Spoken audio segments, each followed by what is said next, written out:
Welcome to the Oral History Podcast, featuring stories from the oral history website voicesofoklahoma.com, where Oklahomans have given generously of their time to tell their life stories for present-day listeners and for generations to come. Our entire collection is available on the website voicesofoklahoma.com. Subscribe to be notified of new Oklahoma oral history podcasts. Here's another interesting storyteller from voicesofoklahoma.com. Donna Shirley grew up in Wynnewood, Oklahoma. Her interest in Mars and space exploration began when she read The Sands of Mars by Arthur C. Clarke. She took flying lessons at age 15 and soloed at the Pauls Valley Airport the next year, earning a pilot's license at 16. She enrolled in the University of Oklahoma as an engineering student, even though her advisor told her that girls can't be engineers. Donna worked at the Jet Propulsion Lab from 1966 to 1998 and was the only woman among the 2,000 engineers who had an engineering degree. Her 35-year career as an aerospace engineer reached a pinnacle in July 1997 when Sojourner, the solar-powered, self-guided, microwave oven-sized rover, was seen exploring the Martian landscape in Pathfinder's spectacular images from the surface of the Red Planet. She was the leader of the mostly male team that designed and built Sojourner, the first woman ever to manage a NASA program. Listen to Donna's oral history interview as she talks about the thrill of seeing the first Mars images, how she became a trailblazer, and whether there is life on Mars on the podcast and oral history website, voicesofoklahoma.com. Well, my name is John Erling, and today's date is May 21st, 2025. So, Donna, would you state your full name, please? Donna Lee Shirley. Got to ask you about the name Shirley. Like you have two first names. Three. Yeah, three. Donna Lee Shirley. How did Shirley? It's an old English name. You know, it's there. If you look, when we used to have phone books, if you looked in a phone book, there'd always be in a city. It'd be like half a dozen to 10 Shirleys. Okay. It's not that uncommon. Your date of birth? July 27th, 1941. And your present age? 83. When people know you were involved in the exploration of Mars, what are the maybe one or two questions they'll immediately ask you? Well, they often ask if we found any life on Mars. That's one of the common ones. So we'll talk about that later on in our interview. Okay. If there's life on Mars, are there Martians? Where were you born? Pauls Valley, Oklahoma. Did you grow up there or some other place? No, we lived there for 3 or 4 years after I was born, and then we moved to Seal Beach, California during the war because my dad was in the Navy. And then we went up, after my dad got out of the Navy, we moved to San Jose because he was a doctor. And then my grandmother had health problems, so she persuaded us to come back to Wynnewood, Oklahoma. So I grew up in Wynnewood. All right. Population 2,500. Yeah. Did you have brothers or sisters? One sister, younger, 4 years younger. Okay. Your mother's name, maiden name, where born, where she grew up? Ada Brooks was her name, no middle initial. And she was a preacher's kid, and she had 5 brothers. And he was Charles Brooks, Dr. Brooks, and he built churches all over Oklahoma, small towns and things like that. My dad and mother got married right after the war, World War II. Anyway, she ended up in Wynnewood the rest of her life, and so did he. They both died young. How old? He was 52, believe it or not, and she was 64. What was her personality like? Well, she was had high expectations for me. You know, she was kind of one of the leading ladies in a town of 2,500 people, and she did things like she formed a Girl Scout troop. So my sister and I would have be able to be Girl Scouts. And she was the Red Cross Water Safety, the Garvin County Red Cross Water Safety Chairman. So she taught swimming and recruited me to teach swimming when I was 10 years old. Wow, she was forming your personality already, wasn't she? Oh, yeah. Very high expectations. Your father's name? Edward Thornton Shirley. And what did he do for a living? He was a doctor. A doctor? What type of doctor? Medical doctor. Actually, he wanted to specialize in heart disease, but in Wynnewood, he was one of the only 2 doctors in Wynnewood. So he was a general practitioner. Did he have high expectations for you as well? Yeah, not quite as much as my mother did. I mean, no, he was always very supportive. For instance, he paid for me to have flying lessons when I was 15, as it says in the book. Right, and we can say about your book, Managing Martians, was published a number of years ago, and I have it right here on the table. I'm going to refer to that. Okay. How old were you when flying or space was fascinating to you? Well, it was always flying, because there was no space when I was a kid. Sputnik didn't go until 1957. But weren't you interested in flying planes at a very young age? Oh, yeah. 6, 7 years old? Oh, yeah. All I could remember, I wanted to fly airplanes. You said space, and I was very interested in science fiction, so I read a lot of science fiction, but I was always interested in doing something with airplanes. And what was the name of the science fiction book that inspired you? Well, one of them was Arthur C. Clarke's book, The Sands of Mars. Sands of Mars. And that was fascinating to you. Oh, yeah. And in fact, I still have about 100 science fiction paperbacks. Oh, really? maybe 200. Yeah.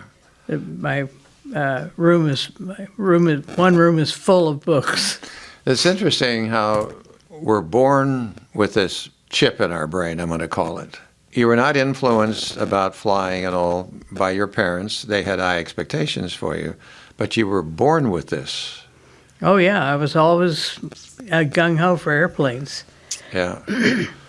And then even at 10 years old, you wanted to, build airplanes or be an aeronautical engineer? Right. I was the only girl to take mechanical drawing, for instance, instead of home ec. Would you be considered a tomboy about that time? Of course.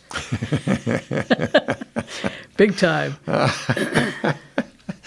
But somehow you had a dream of exploring Mars. Why Mars and not the moon? Well, the moon's very dull. I mean, there's no atmosphere. And of course, science fiction Mars is different than the real Mars. In fact, have you seen the movie The Martian? No, I haven't. Well, it's a pretty good movie. It's got a few flaws, like it has the atmosphere too thick. And in fact, right after I read the book, it's based on a book. After I read the book, I called the author and said, "You've made a mistake. You know, the atmosphere would be too thin to blow your spacecraft over." And he says, "I know." He says, "I know that, but it makes it more interesting." Right. So let's start with your education, the first school you attended. Well, when I was, I guess, kindergarten, my mother and I and my sister and I lived in Seal Beach, California, while my dad was in the Navy. There was a private kindergarten in Long Beach, I think, California. And so I went there for a year, and it was an excellent school. By the time I got out, I was way advanced over, normal public schools. And then we moved to San Jose and had a very bad experience there because the second grade teacher didn't like smart kids. Really? Yeah, really. No kidding. And you probably, because you pushed her, probably. Well, there was a little boy who was in art, and he was an excellent artist, even though he was 7 years old, and she didn't like him either. She just didn't like smart kids. I hear you. Right. Okay. So then you went on to other. Well, then we moved back to Wynnewood when I was in second grade, public school was not the best in the world, town of 2,500 people.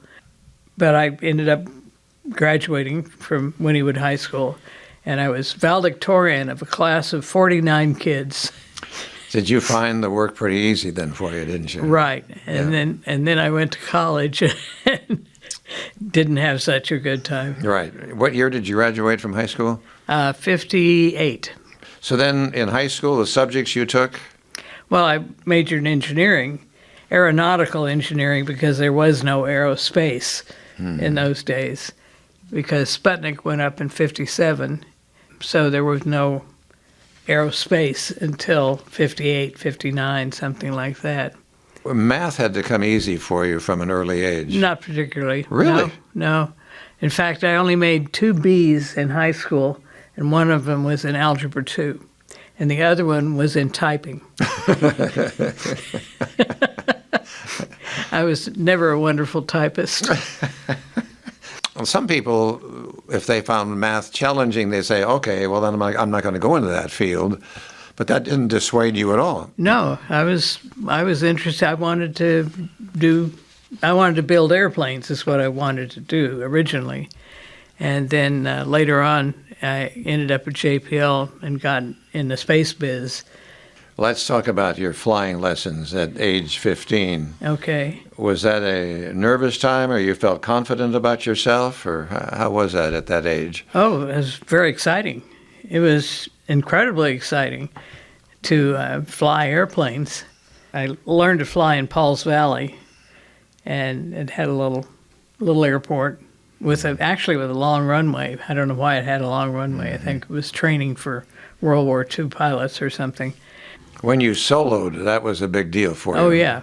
Well, it's a big deal for anyone who Okay. is into flying. That's a pretty young age to be soloing, but maybe there are a lot of kids that age that do that? Oh, yeah, 16. You have to be 16. There weren't all that many young kids who were flying because it was expensive. Most people couldn't afford it, but my father was a doctor, and he was relatively wealthy and could afford for me to fly. And then the fact that he was so supportive of that was key to you, Right. That's for sure. But he also knew that you apparently had this strong interest in this, so Oh, yeah. better support it. I know you said you were a tomboy, but you carried the title of Miss Wynnewood. Yeah, my mother wanted me to do that. I was not very enthusiastic about it. But you have to understand, in a town of 2,500 people, there's not too many high school age women, girls, who can be Miss Wynnewood. I don't know if I mentioned it in the book, but I ended up in the Miss Oklahoma contest, and I think I came in last. What was your talent? Did they have a talent then that they featured? Oh yeah, Right. my talent was I wrote a poem about flying and read it. All the other girls were from much bigger towns, and they sang and they danced and Played instruments. and things like that. And then my sister was actually a Miss Wynnewood 4 years after me. Oh, really? And she also didn't win, but she did a lot better than I did. And her talent was playing the French horn and dancing. Okay. All right. And what's her name? Margot. Okay. Margot Lynn. Yeah, she passed away a few years ago. Okay. But you studied flying, you got your license in single engine, land and sea? Right. Single engine, land and sea, multi-engine, land, and flight instructor. How old were you when you became a flight instructor? Must have been 20, because I was in school. I flew all the time I was in college, in OU. Back then, did you have a mentor that you looked up to that was... Yes, I had a sorority sister whose name was Janora Stumbaugh, and she was a pilot, and she was really a professional pilot, and ended up being a pilot all her life, and she was my hero, and she was the one. She persuaded the Gamma Phi Betas to pledge me because I was a pilot and she was a pilot, and Okay. so we got a precious girl. She's a pilot. Exactly. Right out of high school, you went to OU. Yeah. Well, what subjects were you taking then at OU immediately? Well, physics and chemistry and English and all the normal things that freshmen take. And it turned out I was much better at things like English and literature and stuff like that, and history, than I was at the engineering classes. You have to take that stuff to get through school. Isn't that interesting, how that was a struggle for you? Yeah, I was very good at history and English and Shakespeare and Chaucer. Because somebody else might have just given up the physics and so forth and gone into a liberal arts. Well, as a matter of fact, I did. Really? I didn't flunk out of engineering. When I was a junior, I got engaged. My fiance was also an engineering student, but he wanted to be a doctor. So the idea was that I would change majors and just graduate whatever I could, and I ended up in journalism. He changed majors to get into chemistry, and then it turned out we broke up, so that didn't work out. And how did that change your... Well, I ended up graduating in journalism. Oh. I didn't graduate in engineering until after I graduated. I went to St. Louis to work for McDonnell Aircraft as a specification writer, which I was very good at.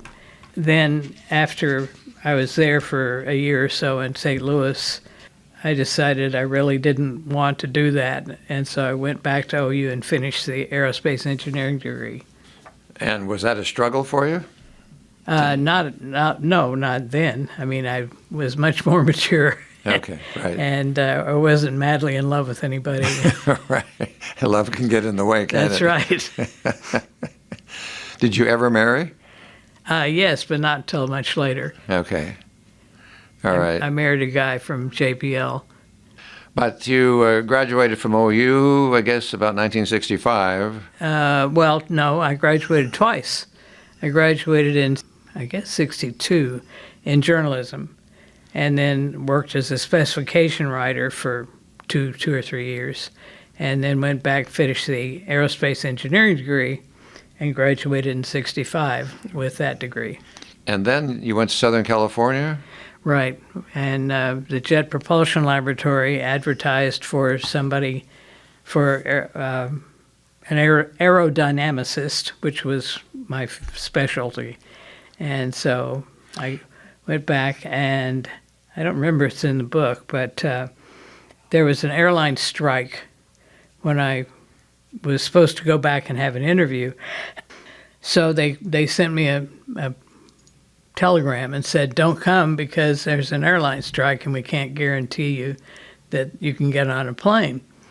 And so I just went down and got on a plane and flew to California and checked into the hotel that they had already reserved for me and said, I'm here, do you want to interview me? And the guy named Joe Spiegel, who was my group supervisor, was kind of nonplussed, but it turns out that his boss was so interested in me because I had the nerve to fly during this strike that he made Joe Spiegel hire me. Yeah. She says she has nerve. Yes, that's right. Right.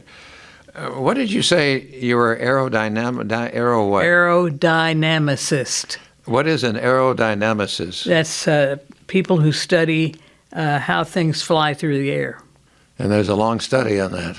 Well, yeah, if you're going to fly airplanes, you have to understand how wings are designed and how airplanes work.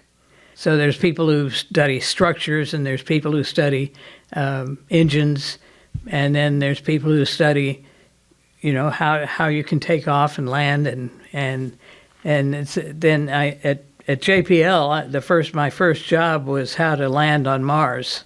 There was one of the NASA centers, it's called Langley Research Center, and they had a wind tunnel And so we built models of these different shapes, pointy shapes or flat shapes or whatever, and see which ones would be stable and have enough drag going through the atmosphere to slow down so you can land. At the time, nobody knew what the atmosphere of Mars was like.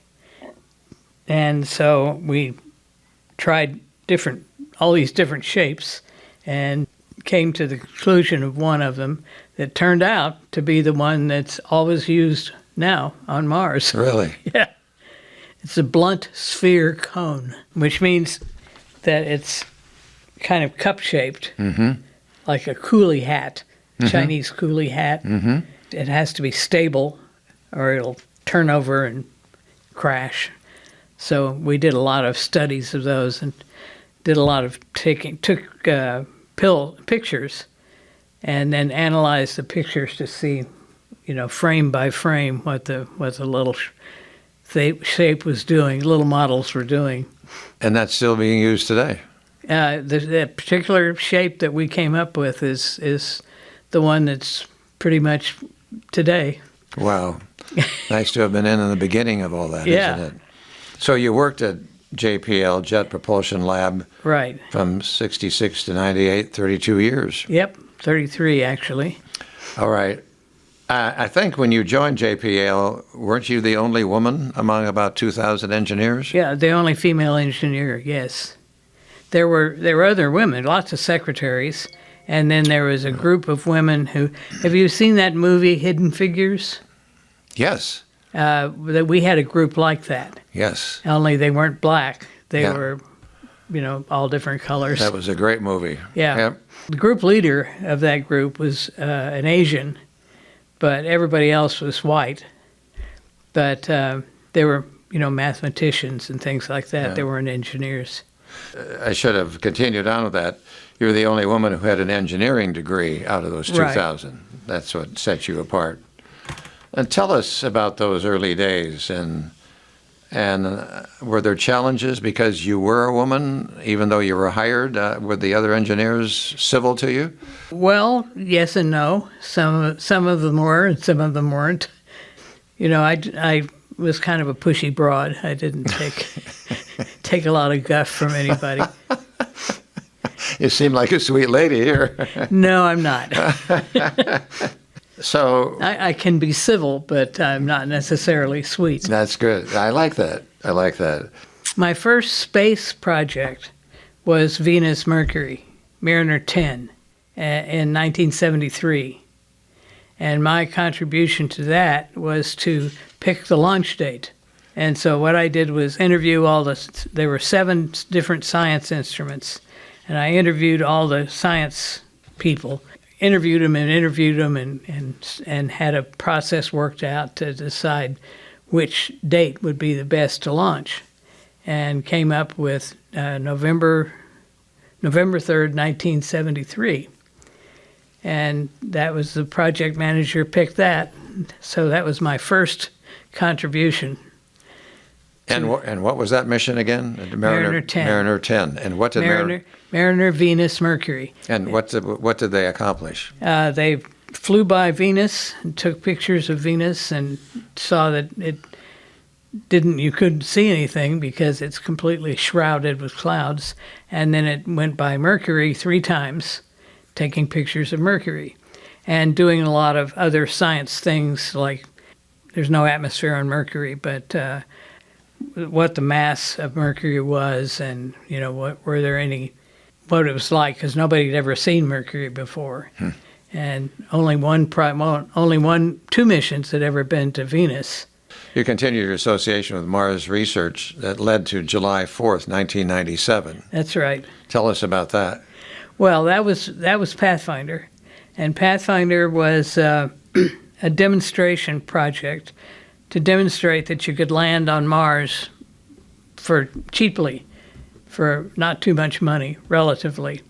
Well, there's a lot of stuff in the book about how I was in charge of the little rover, which is about this big. About the size of a microwave oven, right.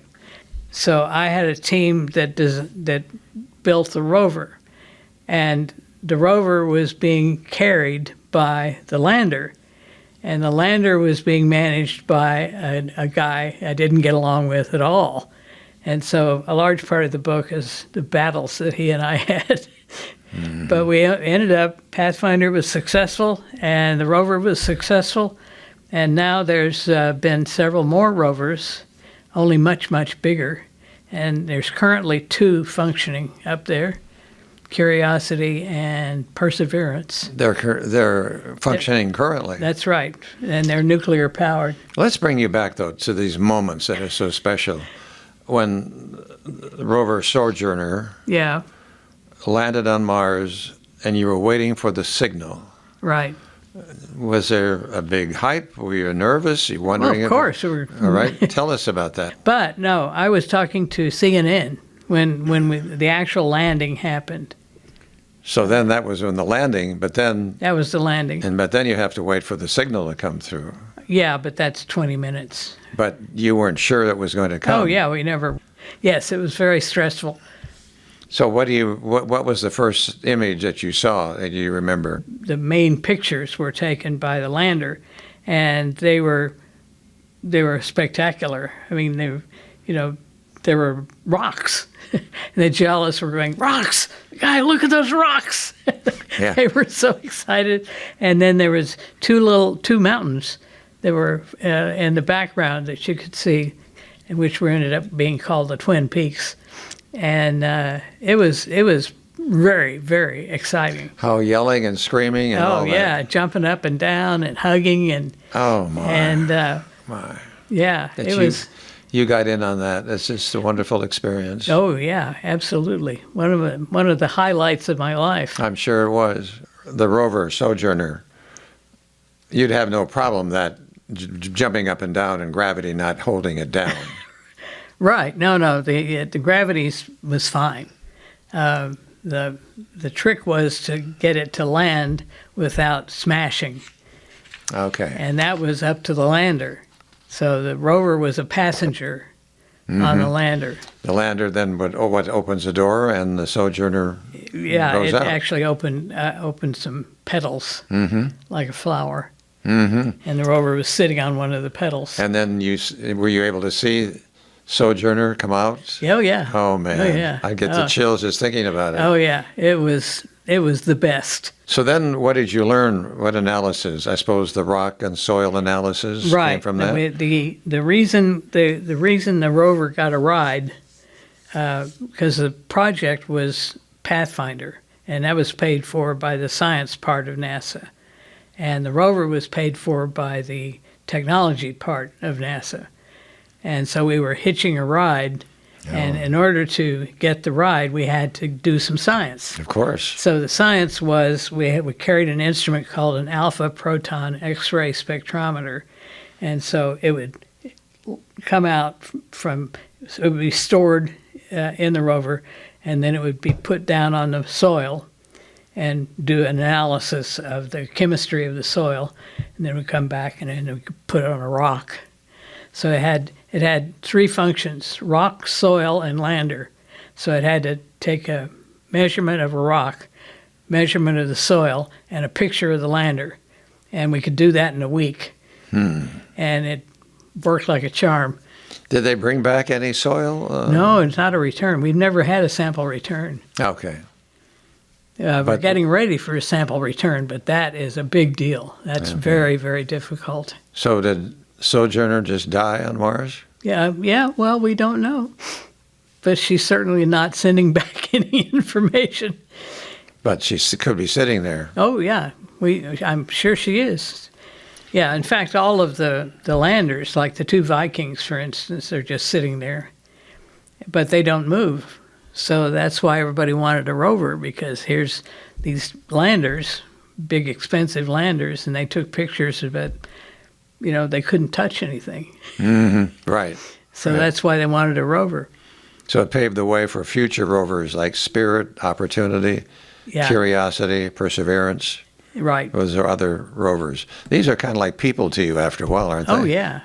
And you referred to as her. Are they always female? Well, I decreed. I mean, I was the the rover manager, so I decreed that rovers are female. Because? Just because. They're curious. Like ships.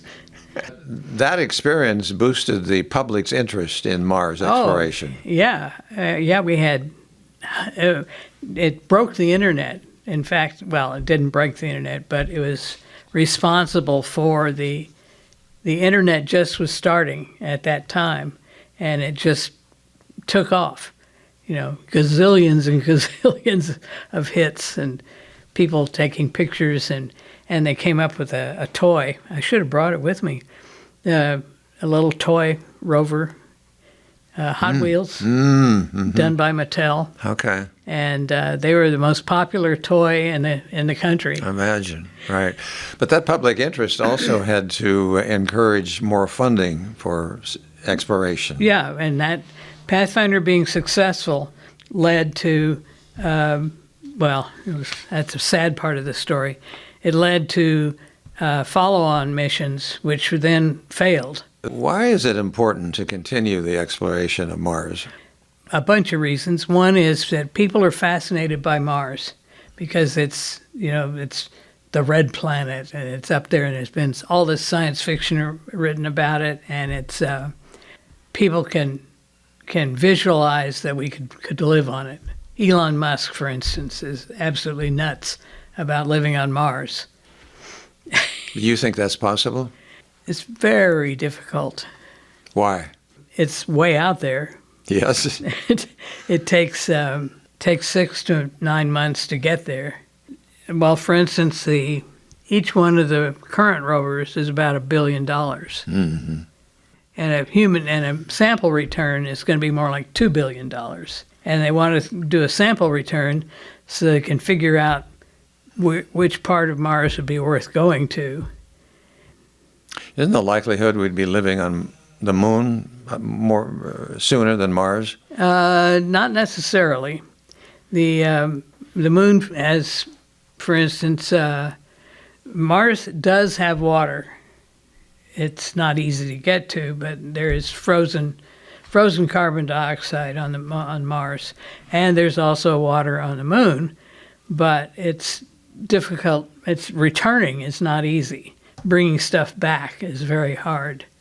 Wasn't there a discussion if you could find water, say, on the moon or Mars, that maybe there was some form of life?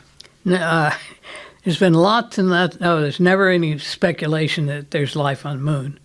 I mean, the moon is no air at all. Okay. Mars, there's been all sorts of speculation, and there was a meteorite discovered on Earth that had come from Mars. And they know that because they analyzed stuff with the Viking landers, which were in 76. How would a meteorite, would it broke off from Mars? No, yes.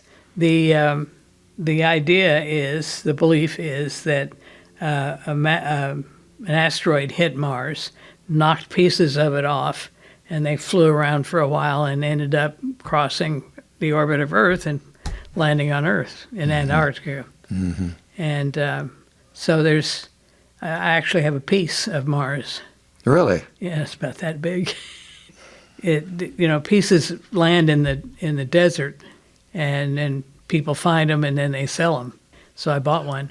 Pieces from Mars are landing in the desert. Right. And why aren't they landing in Tulsa, Oklahoma? Well, they may be, but it's hard to find them.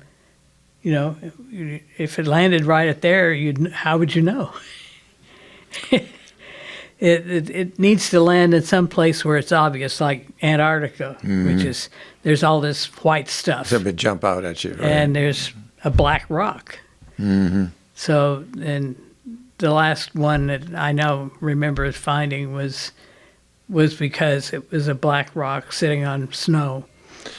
There have been so many scientific studies from the moon that have actually enhanced our life. Could the same be said about Mars? There's a bunch of things, like the space station, for instance, has science going on all the time and technology going on all the time. And so all the moon missions And now, of course, the moon missions are being flown by other countries. Like India just landed one on Mars, on the moon. Somebody said that when you served as mission analyst and later program manager for the Mariner 10 mission, quote, you left glass all over the floor from that shattered ceiling. I know people have said that. Well, it's true, isn't it? Well, I don't know. It is. No, in fact, I was recently corresponding with the gal who is now the deputy director of JPL, a gal named Leslie Livesay. She said I was the Trailblazer. Yes. Right. Don't you see yourself as being that? Yeah, I do. Okay, I'm trying to give you credit here. Well, but I mean, I suppose you were just looking. I didn't even think about it at the time. It's when we get older, we can reflect on these things. Yeah. But at the time, it was I need to get this job done, and I'm mad. But I led a study later than this of where I had representatives from all the centers, and we came up with recommendations on how they could improve, NASA could improve its management structure. And I gave a presentation to all the top managers of NASA, including the director and so on. And I got yelled at by everybody because my team was recommending that we do things like cooperate more. And they didn't want to cooperate, you know. I'm going to have my mission, my projects do this. Why continue to explore Mars? What good does that? The scientific explanation is to try to figure out what happened to Mars, because Mars apparently, sometime in the distant past, had running water. I mean, we can see the stream beds from space. I mean, you can see where there's been water. Where did it go? You know, all of a sudden, there's hardly any atmosphere and hardly any water, and what happened? And could we do that to the Earth? See, that's the big question. So the more we know about what happened to Mars, the more we can hopefully avoid doing the same sort of things to Earth. Mm-hmm. That's one of the reasons. So you'd want to study and wonder, why did that water disappear? Yes. What happened? Right. Because if you look at a picture of Mars, you can clearly see these big stream beds. And so they're collecting samples to find out, you know, what's left of where was the water and where did the water go is one of the big questions. Which they've been trying to figure out an answer now for years and years and years. That's right. Do you wish you were younger and were involved in it at this point, or were you satisfied to have been at the beginning? Oh, I was satisfied to be at the beginning. I left JPL because it just got to be so politically untenable. We were being asked to do things that were impossible for the amount of money that they would give us. And so I quit. I mean, I couldn't stand it. So that's when I ended up doing OU College of Engineering for 4 years. Oh. And then I built the Science Fiction Museum for Paul Allen in Seattle. That took a couple of years. And then I came here because my daughter lives here. I don't know if this is a fair question. How did working on Mars missions affect your view of Earth and humanity? Well, I learned a lot about people and how they interact and how you can get things done using people. In fact, I wrote a book called Managing Creativity. And for a while, I made a living teaching classes in how to manage things and how to manage people. Oh, really? Yeah. So you wrote a book. How many books have you written? This one and that one. That one. Okay. But there's a friend of ours, of my partners and mine, who wants to write a book, and he wants me to collaborate with him, and I don't even know what the subject is. Mm-hmm. I've written lots of papers. And maybe you've commented on this. Is there a story or a moment that you feel captures the spirit of your work? Yeah, I came in at a period of time where I was a trailblazer. Now there's all kinds of young women doing things and older women doing things. Like I said, this woman who's now the deputy director of JPL called me a trailblazer.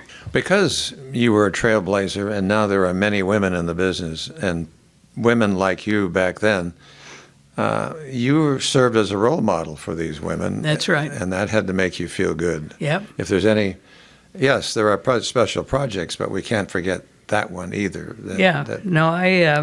I coached a lot of women. When I was assistant dean of engineering at OU, I had women in my classes and who are now successful engineers. Mm-hmm. Yes, it's been diverse. And a feeling of accomplishment. But it's also frustration, like the 298 missions that failed. I knew they were going to fail. I told them they were going to fail. It made no difference. And those missions were called? The 298 missions. There was going to be an orbiter and lander in 1998. Is that what they call them, the 98 mission? Yeah. Yeah, they didn't fly enough to have names. Oh, okay. So those 298 missions failed. Yep. And you told them. Yep. It was going to fail. Yep. And why did they fail? They failed because there was not enough money. They failed because they were understaffed. They were underfunded. The people who were working on them were killing themselves. But did they try to launch the mission? Oh, they did launch them. Why would they launch a mission that they weren't spending enough money on it to make it correct? Because they would not admit that they weren't spending enough money. So your advice to them was, but maybe they didn't have any money, nor did you, when you said you told them it wasn't going to fail because they didn't have a big enough budget, right? Yeah. Right. And so the only thing that could fix that was more money. Right. And they thought, well, we can go ahead and do it anyway. That's right. You got it. So did you feel vindicated? No. Are you kidding? No. It was horrible. Yeah. I mean, I knew those people that were building and flying the darn things. And they had poured their life into it. That's right. Did anybody come back to you and say you were right? Not really. Yeah. There were lots of people who said that was the problem. Okay. Yeah, they have review boards. Oh, after the event like that, Yeah, right? Any failure like that is thoroughly reviewed. So the big question is there life on Mars? Are there Martians? No. We know if there's any life on Mars, it's itty bitty teeny weeny life. It could have been itty bitty something. A Martian bug. Well, there are no. So far, what they've found is chemistry, and there might be enough chemistry to say, water once ran here, or this chemical is deposited here because of something. Mm-hmm. But they haven't found anything like life. They periodically they have a big press conference and say, we think we found life, but then it turns out to be nothing. Right. But we're fascinated with UFOs, unidentified flying objects. Yeah, that's right. What is your thought about all that? I always defer to Neil deGrasse Tyson. He's the head of the Hayden Planetarium, and he's the modern day Carl Sagan. And so you referred to him, and he says what? Well, so far he hasn't said there's any life on Mars. But what about the UFOs? Is it possible we're seeing unidentified flying objects? Or? Well, I have a friend, or I had a friend, he may be dead by now, who believes that he saw a UFO land in his yard when he was a kid. But I have no way of verifying or not. But he's a very smart guy, so... there are plenty of people and organizations that are very serious about this, aren't they? That's exactly right. I'm agnostic on this subject. Do you think even that there could be other planets out there that we don't even know about? Sure. That even people could be living on? Yeah. Well, I don't know if they're people or not, but... Well, there could be life on, sure. And we have never been able to explore and may never know. Well, that's right. And when the two Voyagers, for example, are still going. I mean, talk about remarkable. Those things were launched in 71, and they're still going. They're spacecraft. And they have flown past the heliopause. They've flown out of the sun's influence. So they're beyond where the sun influences within general space. Yeah, look them up. Boy, they're interesting. And so what's keeping them flying? Well, they have they're nuclear powered. Their plutonium is degrading. I mean, they're very old, but they're still going. And so they have a little team of people who fly the Voyagers. They fly explain that. Well, they're flying out there, and they have to be maintained. You have to, for instance, make sure that their solar panels are in the right direction. I forget exactly how they're designed, but you have to take care of them. And so now they're turning off instruments. So they're trying to keep the most essential instruments alive by turning off the non-essential instruments. And the thing just keeps ticking along. So are we learning something from them as this goes on? About space. Outer space, really outer space, beyond the effect of the sun. Mm-hmm. And they have this little team of people run by a woman. Oh, really? Yeah, her name is Suzanne Dodd. And where is she? She's at JPL. No, they have this little team. And they maintain it every day and make sure everything's right. Well, I'm not sure how often it takes days to contact it because it's so far away. But there's two of them, and they're going in different directions. Isn't that amazing? It is amazing. So how many years have they been up there? Well, they launched in 71. Okay, so as you look back with Pathfinder, with a rover, that's the first time that ever been done. That's right. And when the rover, have you named her? Well, yeah, Sojourner. Sojourner started moving out. It had to give you goosebumps. That certainly was one of the biggest highlights of your career. Absolutely. I always say it was equivalent to my daughter being born. There you go. Right. You have a daughter? Yeah. What's her name? Laura Thomas. And is she interested in any of your kind of work? No, she's a psychologist. She has a PhD in psychology. Okay. And she and her husband and the two boys live here. Oh, okay. That's why we're in Tulsa. Okay. At the end of your book, you said, these are some of the things I learned expressed as Donna's laws. The customer isn't always right. He may want something that can't be done for the money. Yeah, like the 98 missions. Right. A really creative team will probably be as contentious as it is brilliant. That's right. And we've kind of talked about that, haven't we? You may have to give up credit for an idea to see it happen. Boy, that's a strong statement. Yeah. And you had to do that. Oh, sure. Everybody has to do that. There is never enough time and money, but you'll have to get the job done anyway. Right. Everything is a big hassle. If it isn't a big hassle, you probably don't understand the situation. Right. And finally, work should be done playfully as often as possible. True. And then you write, I'd like to apply these hard-earned lessons to accomplish other things. I can't see the future, but I can see what I'd like it to be: people learning to work together, to solve their problems instead of killing each other in xenophobia frenzies, people going into space, accompanied by their trusty robots, people tending to the earth with care. The question is only, which passion do I want to pause? Stay tuned. Anyway, I think that's a great way to end your book.